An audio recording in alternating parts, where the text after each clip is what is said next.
And we want to turn now to Katie Kuhlman. She is a mental health expert who has read the shooter's manifesto.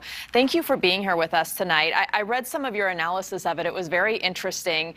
He talked about being inspired by other mass shooters and also about being inspired online to commit this horrendous act of violence. Tell me what you gleaned from this 180-page manifesto. It's always amazing to me, the manifestos that are written by these mass shooters. There's a level of narcissism because they expect us to read 180 pages, and of course we do. But it's really fascinating. And a lot of his manifesto, it really seems like it was taken from the manifesto of the Christchurch shooter. But there's this very clear progression. You know, people who commit acts of targeted violence, they do not snap. This is not an impulsive action. This is often months and years of planning and radicalization.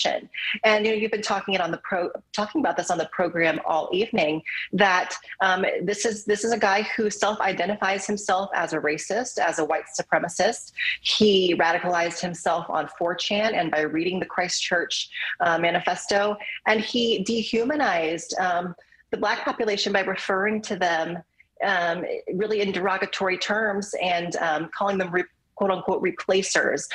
He doesn't see them as living, breathing humans, you know, mothers, fathers, sons, and daughters. And really this is over time, he got to this point where he had this injustice against this particular race. And this is how he decided to carry it out. And I think one of the most important things to note about this manifesto is that it was taken offline fairly quickly. It was a public Google Doc for a bit, but it really serves as a blueprint. He thinks that he's going to have followers as a result of this and is trying to really teach people his ways. And, you know, we always kind of struggle with this, you know, how much of this do we report? We're trying to, you know, illuminate what happened here, what the motivation was, but at the same time, you don't want to inspire other people and you don't want to give him a platform. I mean, how much of a copycat kind of phenomenon is there when you look at these mass shootings? We talked about just, I think, 4 or 5 in the past couple of years at grocery stores. There is a copycat phenomenon. And one of the most interesting things, if you do some research on what's called the Columbine Effect, is essentially that school shooters in particular will, they're obsessed with Columbine and they'll do research on the shooters. They will even travel to Colorado to go to the school.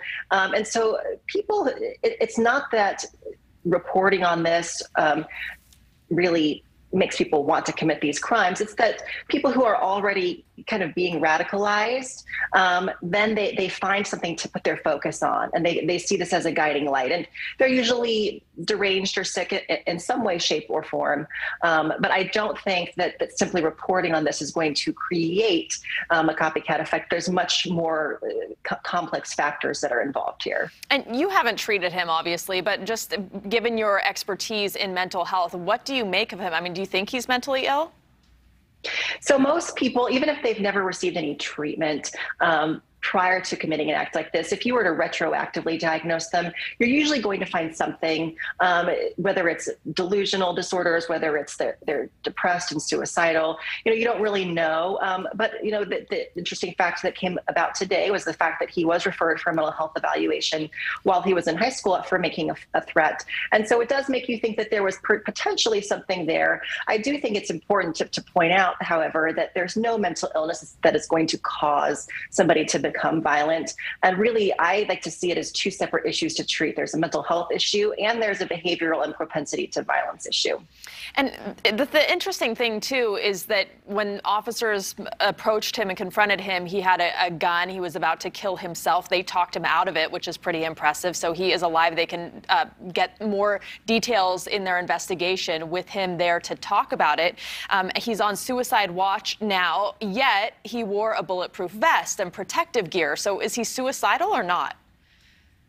So it's really interesting because in his manifesto, he specifically talks about whether he would engage in gunfire with law enforcement. And he said that he had no intention on killing law enforcement, that he actually feels like they might be on his side a little bit. Do I think he's suicidal? It's a natural thing for somebody to be suicidal, especially when they've been arrested for something, a crime of this magnitude, you know, where you know that if you're found guilty, that you're going to spend either life in prison or be put to death. And so even though he may not be saying saying he's suicidal. You don't know when that shock may wear off. And so it's natural, again, for him to be in that place. But do I think he was suicidal while in the middle of this action? No, I think he wants to see how it's played out.